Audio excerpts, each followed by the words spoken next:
कहीं मुझे नजर नहीं आया अपने जनपद नहीं पूर्वांचल में कि 5-5 मूर्तियां एक जगह कोई लगाया हो, कहीं नहीं देखने को मिला। बहुत दूर दूर हम लोग जाते हैं, इसलिए आप लोगों को बहुत बहुत बधाई मैं देता हूं, शुभकामना देता हूं प्रधान जी को, जिला पंचायत सदस्य जी को, और यहाँ नौजवानों की जो समिति है, आप सभी को बहुत बहुत बधाई देता हूं कि वास्तव में आप लोगों ने एक इतिहास कायम किया है। और मेरा देख करके और सुन करके मन खुश हो गया था जब ये लोग कार्यक्रम मेरे यहाँ लेने गए थे। उस समय भी हमको जब बताया गया तो हमने बहुत खुश होकर के कहा कि हमने बहुत उद्घाटन किया है मूर्तियों का, लेकिन 1-2 से ज्यादा कहीं नहीं।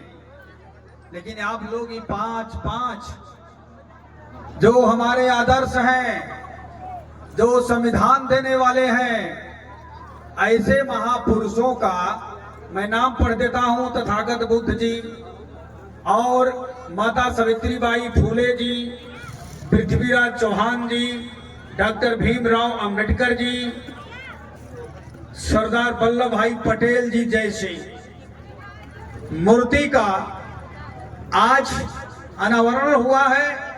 इसके लिए मैं कमेटी को बहुत बहुत बधाई देता हूं, शुभकामना देता हूं। और मैंने इतना तक कहा कि वो पत्थर जो लगा हुआ है, वो पत्थर बनारस से बनाकर आया था 6,500 रुपया लगा करके, और मैं कहा कि उसमें मेरा भी नाम 11,000 रुपये का चंदा मेरे तरफ से रहेगा।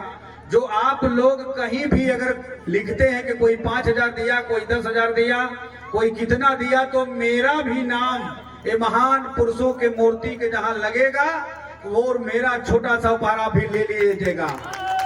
तो ये मैंने देने का काम किया। वो जो देखे हैं 5 जाने का नाम है जो लगा, अभी अभी हमने उद्घाटन किया है, 5 महान पुरुषों का नाम है।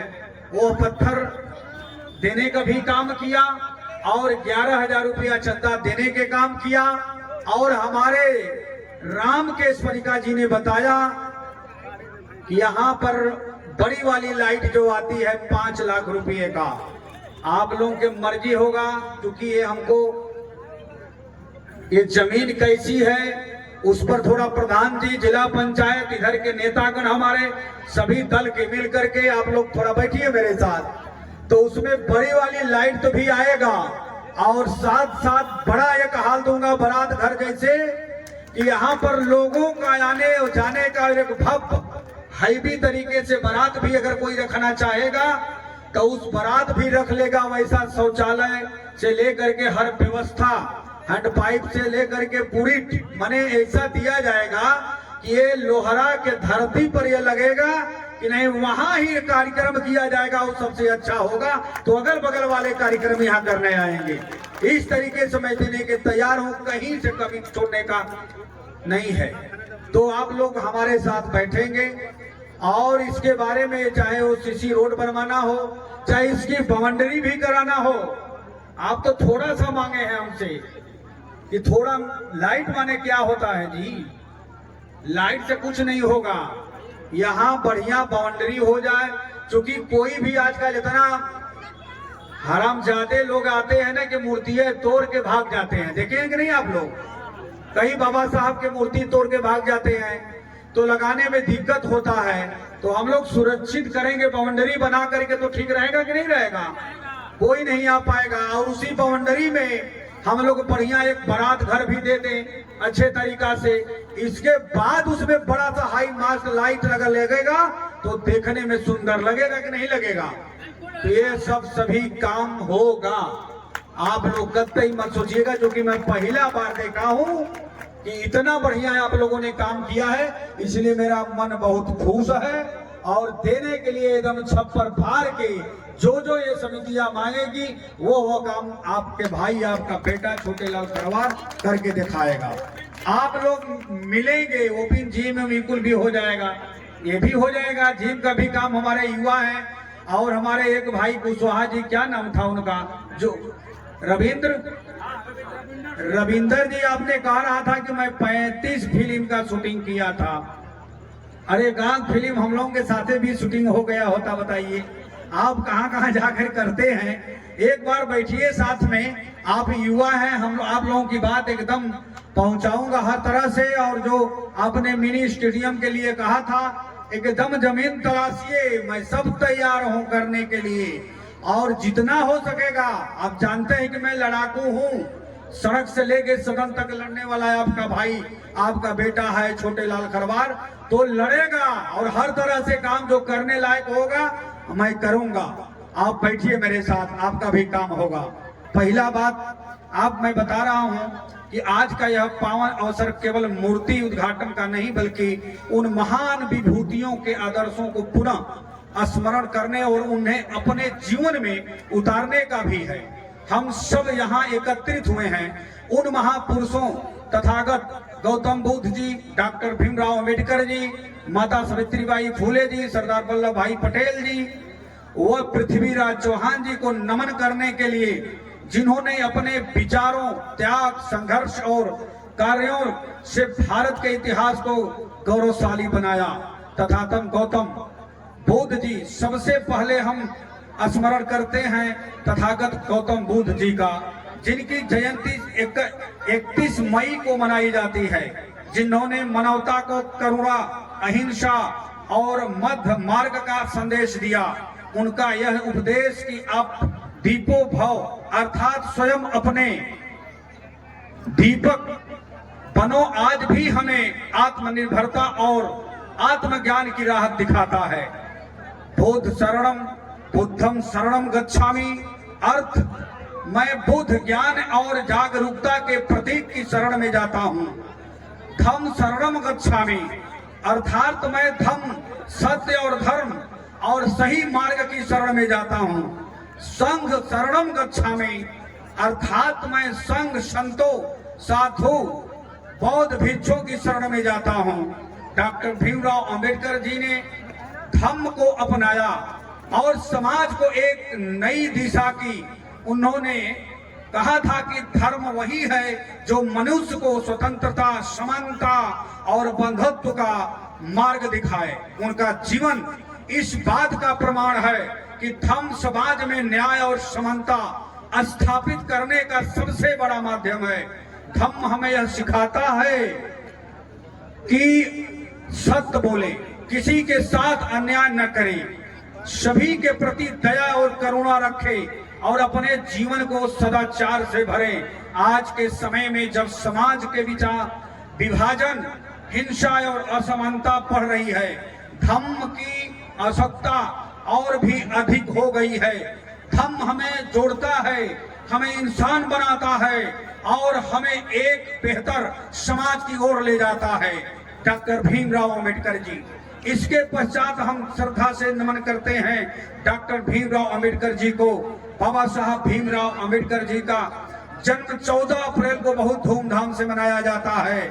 एक साधारण परिवार में हुआ जन्म, लेकिन उनके विचार और उनके कार्य साधारण थे। उन्होंने अपने अनेक कठिनाइयों और भेदभाव का सामना किया, फिर भी कभी हार नहीं मानी। उन्होंने यह सिद्ध कर दिया कि यदि मन में दृढ़ निश्चय हो तो कोई भी बाधा हमें आगे बढ़ने से नहीं रोक सकती। उन्होंने भारतीय संविधान का निर्माण कर समाज के प्रत्येक वर्ग को सम्मान अधिकार दिलाने का महान कार्य किया। उनका जीवन हमें शिक्षा, समानता और सामाजिक न्याय के लिए निरंतर संघर्ष करने की प्रेरणा देता है। वो एक महान विद्वान, समाज सुधारक और भारतीय संविधान के निर्माता थे। उन्होंने देश को ऐसा संविधान दिया जो सभी नागरिकों को समान अधिकार और न्याय प्रदान करता है। उनका मानना था कि समाज अभी आगे बढ़ सकता है जब उसमें समानता और शिक्षा का प्रसार हो। शिक्षित बनो, संगठित रहो और संघर्ष करो, यह बाबा साहब का पहला नारा था। यह उनका सबसे प्रसिद्ध नारा है। अर्थ शिक्षा से जागरूक बनो, एकजुट रहो और अपने अधिकारों के लिए संघर्ष करो। मैं ऐसे धर्म को मानता हूं जो स्वतंत्रता, समानता और बंधुत्व दिखाता है। धर्म, अर्थ धर्म वही सही है जो इंसानों को बराबरी और भाईचारे का रास्ता दिखाए। जीवन लंबा नहीं, महान होना चाहिए। अर्थ जीवन की अवधि से ज्यादा महत्वपूर्ण है कि हम उसे कितना सार्थक बनाते हैं। संविधान केवल वकीलों का दस्तावेज नहीं है, यह जीवन का एक माध्यम है। अर्थात संविधान आम लोगों के जीवन को बेहतर बनाने के लिए बनाया गया है। मनुष्य महान अपने कर्मों से बनता है, जन्म से नहीं। कर्म प्रधान बीज कर राखा और जस करनी जस पलटा खा। अर्थ किसी की महानता उसके कर्मों से तय होती है, न कि उसके जन्म या जाति से होता है। माता सावित्रीबाई फूले जयंती 3 जनवरी, पुण्यतिथि 10 मार्च को होता है। हम गर्व के साथ स्मरण करते हैं माता सावित्रीबाई फूले को, जिन्होंने महिला शिक्षा की नींव रखी और समाज में व्याप्त अज्ञानता और भेदभाव के खिलाफ संघर्ष किया। उनका योगदान हमें यह सिखाता है कि शिक्षा ही समाज परिवर्तन का सबसे बड़ा माध्यम है। उस महान नारी को नमन करता हूं जिन्होंने शिक्षा की अलख जगाई, शिक्षा की अलख ज्योति जलाकर समाज को नई दिशा की। माता सावित्रीबाई फूले जब महिलाओं को पढ़ने का अधिकार जब नहीं था, तब उन्होंने हिम्मत दिखाई। माता सावित्रीबाई फूले ने संघर्ष किया और भारत का पहला बालिका विद्यालय शुरू किया। उन्होंने उनका विरोध किया, लेकिन वे रुकी नहीं। कितना विरोध किया गया था माता सावित्रीबाई फूले जी का, लेकिन वह रुकी नहीं, झुकी नहीं, बल्कि और मजबूत बनती गई। उनका संदेश साफ था कि शिक्षा ही असली शक्ति है, शिक्षा से ही विकास होगा। बिना शिक्षा किए आगे विकास होने वाला नहीं है। अगर समाज को बदलना है तो बेटियों को पढ़ाना होगा। आज हम सब कर्तव्य है कि हम उनके सपनों को आगे बढ़ाएं, हर बेटी को शिक्षा दें, हर व्यक्ति को समान अधिकार दें। सरदार वल्लभ भाई पटेल, आज हम श्रद्धा पूर्वक नमन करते हैं सरदार वल्लभ भाई पटेल जी को। सरदार वल्लभ भाई पटेल जी का जन्म 31 अक्टूबर 1875 को हुआ था। इस दिन भारत में राष्ट्रीय एकता दिवस भी मनाया जाता है। जिन्होंने भारत की एकता, अखंडता को सहायता प्रदान, उनका अद्वितीय नेतृत्व और दृढ़ संकल्प आज भी हमें राष्ट्र के प्रति समर्पण का संदेश देता है। आज मैं उस महान पुरुष को नमन करता हूं जिन्होंने भारत को एकता के सूत्र में पिरोया। सरदार वल्लभ भाई पटेल वे लौह पुरुष कहलाते हैं, क्योंकि उन्होंने अपने दृढ़ इरादों से 65 रियासतों को जोड़कर एक मजबूत और अखंड भारत बनाया। उनका साहस और नेतृत्व आज भी हम सबके लिए प्रेरणा है। और इनका निधन 15 दिसंबर 1950 को हुआ। उनका संदेश साफ था कि एकता ही शक्ति है। अगर सरदार वल्लभ भाई पटेल जी के साथ धोखा अगर उस समय नहीं किया गया होता, तो इस देश के प्रथम प्रधानमंत्री सरदार वल्लभ भाई पटेल जी होते। लेकिन उनके साथ धोखा किया गया मित्रों, जैसा आज हमारे और आपके साथ धोखा किया जा रहा है। आरक्षण से लेकर के हर जगहों पर विचार कर लीजिएगा। आज हमें भी उनके आदर्शों को अपनाकर देश को मजबूत बनाना है और हर भेदभाव को मिटाना है। आइए हम सब मिलकर संकल्प ले, हम एक हैं, हम मजबूत हैं, हम भारत हैं। पृथ्वीराज चौहान जी, पृथ्वीराज चौहान, अंत में हम पृथ्वी वीरता और पराक्रम के प्रतीक पृथ्वीराज चौहान को नमन करते हैं, जिनकी जयंती 27 मई को है, जिनका साहस और देशभक्ति इतिहास में अमर है। उनका जीवन हमें अपने स्वाभिमान और संस्कृति की रक्षा के लिए सदैव तत्पर रहने की प्रेरणा देता है। उस वीर योद्धा को नमन करता हूं जिनकी बहादुरी और स्वाभिमान इतिहास में अमर है। पृथ्वीराज चौहान केवल एक राजा नहीं बल्कि साहस, वीरता और देशभक्ति के प्रतीक थे। उन्होंने अपने शौर्य से शत्रुओं को चुनौती दी और अपने सम्मान और मातृभूमि की रक्षा के लिए अंतिम सांस तक संघर्ष किया। उनका जीवन हमें सिखाता है कि स्वाभिमान से बड़ा कुछ नहीं होता और साहस से हर कठिनाई को हराया जा सकता है। आज हमें उनके आदर्शों को अपनाकर अपने देश, संस्कृति और सम्मान की रक्षा के लिए हमेशा तैयार रहना चाहिए। आइए हम सब मिलकर संकल्प लें, हम अपने आत्मसम्मान के लिए कभी झुकेंगे नहीं। देवियों और सज्जनों, इन सभी महान विभूतियों के आदर्श हमें यह सिखाते हैं कि समाज का निर्माण केवल शब्दों से नहीं बल्कि कर्मों से होता है। आज जब हम इनकी मूर्तियों का अनावरण कर रहे हैं तो यह केवल एक प्रतीक नहीं है, यह एक संकल्प है कि हम उनके दिखाए मार्ग पर चलेंगे। आइए हम सब मिलकर यह प्रतिज्ञा लें कि हम समानता, शिक्षा, एकता, करुणा और देशभक्ति के मूल्यों को अपने जीवन में अपनाएंगे और एक सशक्त, समृद्ध और समावेशी भारत के निर्माण में अपना योगदान देंगे। इन्हीं शब्दों में आप सबको मैं बताता हूं कि हमारे युवा साथी हैं, युवाओं के लिए मैं कहता हूं कि आप जगे रहिए और जगाते रहिए, शिक्षा दिलाते रहिए, क्योंकि शिक्षा से ही विकास होगा। और अपना अधिकार पहचानिए कि वास्तव में मेरा अधिकार कौन दिला सकता है। शिक्षा भी है, पढ़ाई हर तरह से आपने किया है। अब 13 जनवरी 2026 को याद करिए, गूगल पर सर्च करिए।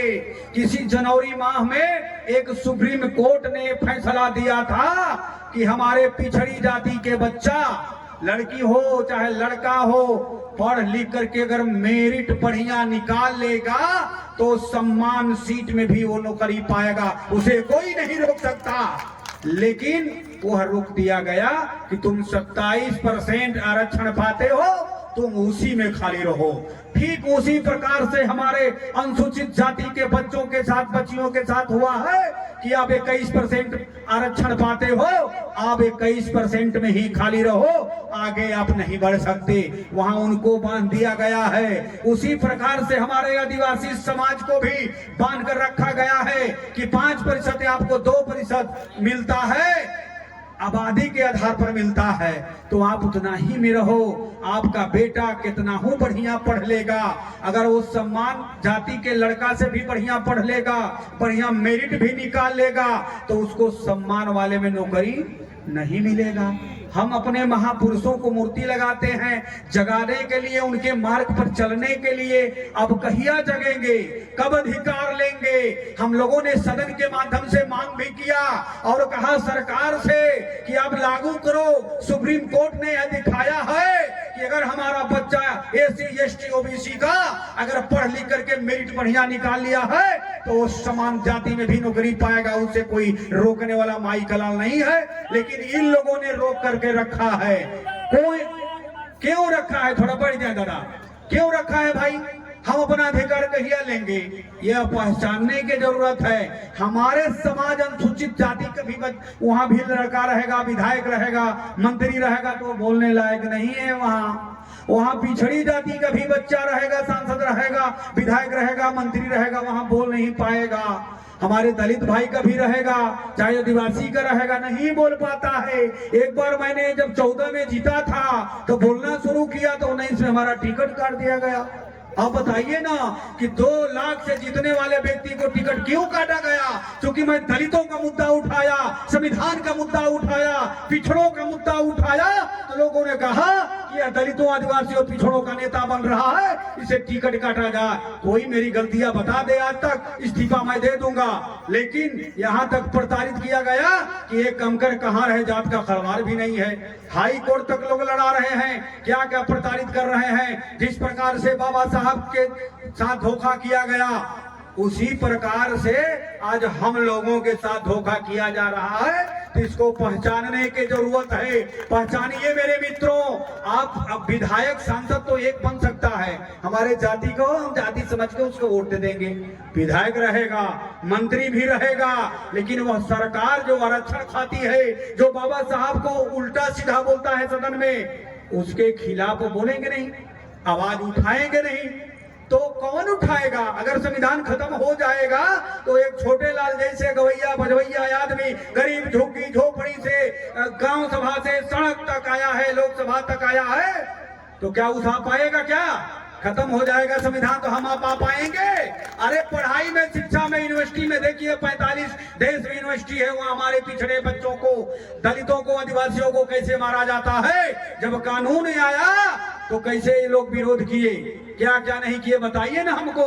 कहिया सीखेंगे आप लोग? तो इसीलिए मैं कहता हूँ कि सांसद विधायक तो एक बनेगा हमारे जाति से, लेकिन पूरे जाति के लोगों को कल्याण वो कर नहीं सकता है। अगर कल्याण होगा तो बाबा साहब के वो संविधान से होगा, वो शिक्षा से होगा, वो आरक्षण से होगा। जब तक अपना हम आरक्षण नहीं ले लेंगे तब तक हम चैन से नहीं बैठेंगे। तो इस कैसे होगा? हम भाई बिरादर देख के उठवो दे देंगे और कहेंगे कि 5 किलो मिलता है, लगता है कि उनके घर से आता है। अरे जो भी सरकार में रहेगा 5 नहीं 10 किलो देगा, वो अलग विषय है, लेकिन हमारा आरक्षण क्यों खाएगा? मेरे बाबा साहब को क्यों उल्टा सीधा बोलेगा? हम बर्दाश्त नहीं करेंगे।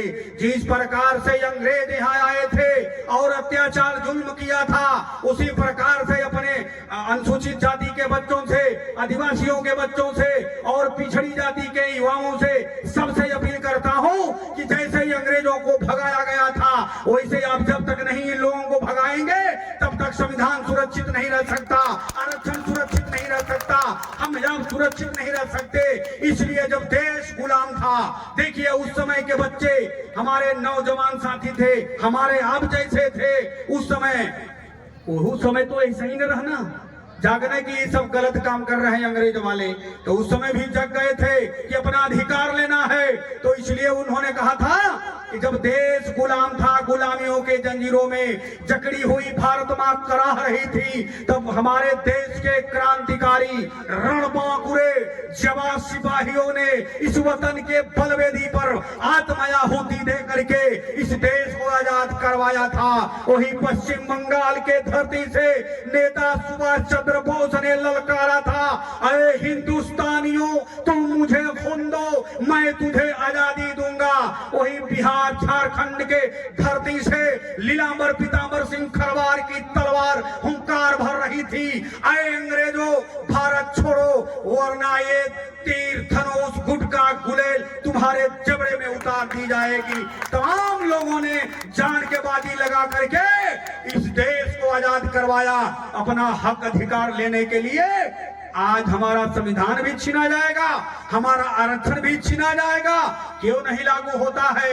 हम तो 27 में हैं पिछड़े वाले और अनुसूचित वाले 21 कुल मिला के 50, 10 वाला तो वो भी ले लिया 10%, 10 वाला 10% ले लिया। अब कहेगा कि नहीं, उनको क्यों नहीं रुकता है कि वो 10 में ही रहेगा? वो तो बाग में सम्मान में जाकर भी ले रहा है, उनको भी रोको कि 10 वाला ही 10 में ही रहेगा, बकिया कोई नहीं जाएगा, 40 हमारा शेष रहेगा।